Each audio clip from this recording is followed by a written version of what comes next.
jalur yang bertekanan tinggi kepada massa guna massa tetap tidak dan tentunya tetap memberikan risiko kepada massa yang tidak puas dengan hasil pilkada ini bentrok dengan polisi. Massa melempari polisi dengan batu dan kayu yang kemudian dibalas dengan tembakan meriam air untuk membuarkan penunjuk rasa. Bentrokan ini bagian dari simulasi penanganan hasil pilkada yang digelar Polda Jawa Barat di halaman Stadion Pakansari Cibinong, Kabupaten Bogor, Jawa Barat. Kegiatan simulasi pencegahan dan pengamanan Kamtibmas ini dilaksanakan di wilayah Kabupaten Bogor, di mana wilayah ini penduduknya terbanyak di Jawa Barat. Antisipasi terhadap gangguan Kamtibnas ini akan terus dilakukan mulai dari 21 Agustus hingga pertengahan Desember mendatang. Secara keseluruhan bahwa jajaran sudah siap mengamankan kegiatan pilkada, baik gubernur maupun bupati dan wali kota di wilayah Jawa Barat. Kolaborasi antar aparat gabungan dengan pemerintah Kabupaten Bogor ini dilakukan agar seluruh tahapan pilkada bisa berjalan lancar dan aman. Dari Bogor, Jawa Barat, Wildan Hidayat, iNews melaporkan. Ya, pemirsa, Partai Golkar menggelar rapat pimpinan nasional atau Rapimnas dan Musyawarah Nasional atau Munas di JCC Senayan, Jakarta. Bahlil Lahadalia digadang-gadang akan menjadi Ketua Umum Partai Golkar. Partai Golkar menggelar Rapimnas dan Munas 11 tahun 2024 pada hari ini. Salah satu agenda utama Munas ke-11 ini adalah pemilihan Ketua Umum Partai Golkar untuk memimpin selama 5 tahun ke depan. PLT Ketua Umum Partai Golkar Agus Gumiwang Kartasasmita menyebut Bahlil Lahadalia akan ditetapkan sebagai Ketua Umum. Bahlil merupakan calon satu-satunya Ketua Umum Partai Golkar yang mendaftar dan dinyatakan memenuhi syarat untuk mencalonkan diri. Kita sudah ketahui bahwa hanya satu nama yang lolos atau memenuhi syarat dari hasil verifikasi yang dilakukan oleh DPP Partai Golkar melalui SC sebagai caketum. Hanya satu, yaitu Bapak Bahlil Lahadalia. Ya, sehingga karena hanya satu, logis saja bahwa nanti dalam Munas kita akan segera menetapkan, kita akan segera memutuskan dan menetapkan Bapak Bahlil sebagai ketua umum kita.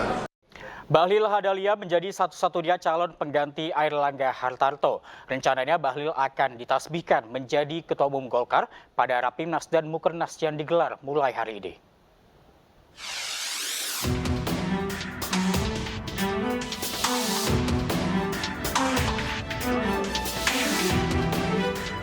Dalam Munas Golkar yang digelar hari ini, Bahlil Lahadalia menjadi calon tunggal Ketua Umum Partai Golkar. Keputusan ini diumumkan usai verifikasi dua pendaftar, yakni Ridwan Hizam dan Bahlil Lahadalia. Ridwan Hizam dinyatakan tidak penuhi syarat surat dukungan dari kader Golkar.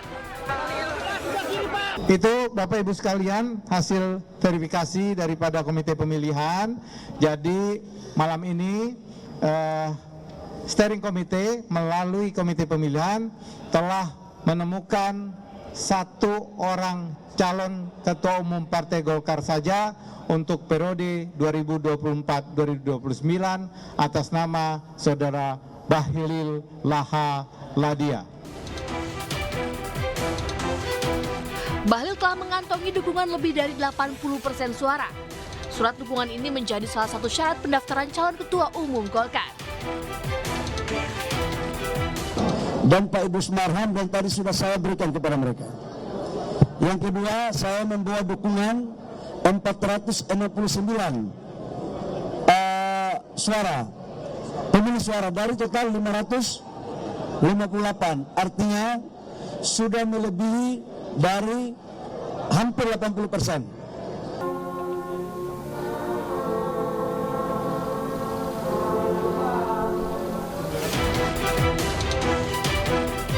Pemilihan Bahlil sebagai Ketua Umum Golkar dibahas pada Munas dan Rapimnas yang digelar 20 dan 21 Agustus 2024.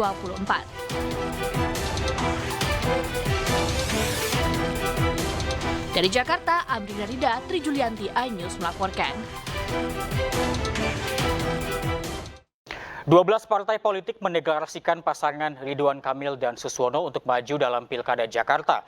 Pasangan ini menjadi pasangan calon yang mendapat dukungan terbanyak dari partai politik dengan perolehan 91 kursi. Partai politik yang tergabung dalam koalisi Jakarta Baru untuk Jakarta Maju menyatakan mengusung Haji Muhammad Ridwan Kamil STMUD sebagai calon gubernur dan Dr. Insinyur Haji Suswono MMA sebagai calon wakil gubernur pada pemilihan kepala daerah khusus Jakarta. Koalisi Indonesia Maju dan sejumlah partai politik lainnya yang tergabung dalam Kimplas resmi mengusung Ridwan Kamil dan Suswono maju di pemilihan Gubernur Jakarta 2024. Para petinggi parpol pengusung maupun pendukung hadir dalam deklarasi. Ridwan Kamil, Suswono tidak hanya diusung oleh partai-partai yang tergabung di Koalisi Indonesia Maju, tetapi juga partai yang awalnya mengusung Anies Baswedan yaitu PKS, Nasdem, dan PKB. Kami melihat 12 partai ini, Pak Muzani, adalah simbol dari rekonsiliasi.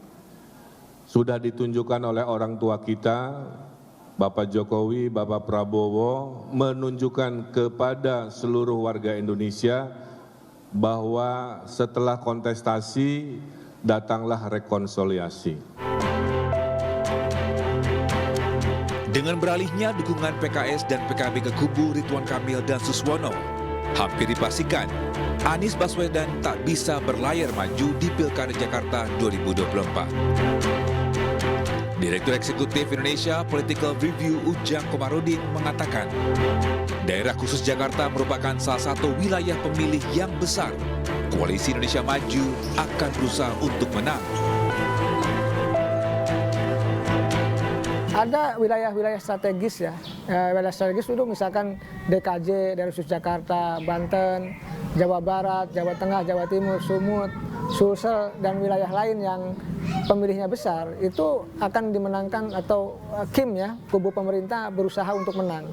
Makanya sekarang misalkan kenapa DKJ itu ke Ridwan Kamil dan Suswono, ya agar Anies tergusur, agar Anies tidak bisa berlayar, dan tentu skemanya adalah melawan kota kosong ya, skemanya adalah melawan kota kosong tapi kelihatannya melawan calon independen, karena calon independennya kan lolos verifikasi di KPU, Dharma dan Kun tersebut. Selanjutnya RK Suswono akan mendaftar ke KPU Jakarta. Masa pendaftaran dibuka dari tanggal 27 hingga 29 Agustus 2024. Tim Liputan iNews melaporkan. Dan pemirsa, kita akan melihat partai apa saja yang mengusung pasangan Ridwan Kamil dan juga Suswono di Pilkada Jakarta 2024. Kita lihat pemirsa, RK dan juga Suswono ini didukung oleh 12 partai, di mana 10 partai ini berada di DPRD DKI Jakarta dan total kursi yang dimiliki adalah 91 kursi. Dan kalau kita lihat yang menarik adalah ada Nasdem, PKB dan juga PKS, di mana Nasdem, PKB dan PKS ini adalah partai yang mengusung Anies Baswedan dalam Pilpres 2024 beberapa waktu yang lalu.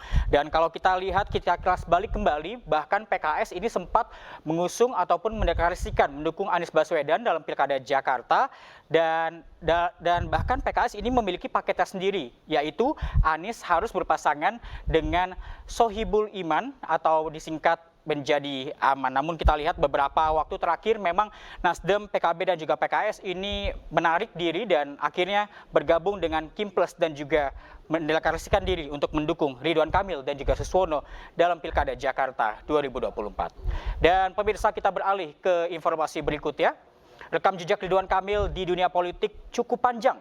Sebelum ke Jakarta, RK menjabat sebagai Gubernur Jawa Barat pada 2018 hingga 2023.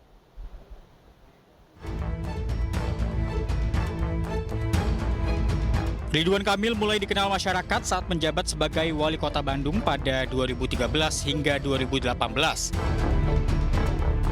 Usai menjabat sebagai Wali Kota Bandung, Kang Emil berhasil memenangkan kursi Gubernur Jawa Barat pada Pilkada 2018. Kini bersama dengan kader PKS, Suswono, Ridwan Kamil maju di Pilkada Jakarta. Di Jakarta, Ridwan Kamil pastikan akan bekerja sama dengan pemerintah pusat demi memudahkan proses aglomerasi. Kami akan mudah berkomunikasinya, kami akan fatsun taat pada program-program pusat, sehingga saya bayangkan 5 tahun ke depan, akselerasi pembangunan Jakarta akan berlipat-lipat karena satu frekuensinya, insya Allah kami dengan pemerintah pusat. Saat ini, Ridwan Kamil didukung oleh 12 partai yang tergabung pada Koalisi Indonesia Maju Plus, termasuk Partai Perindo. Jakarta Baru, Jakarta Maju menjadi visi yang dibawa RK dalam kontestasi Pilkada Jakarta. Tim Liputan, iNews melaporkan.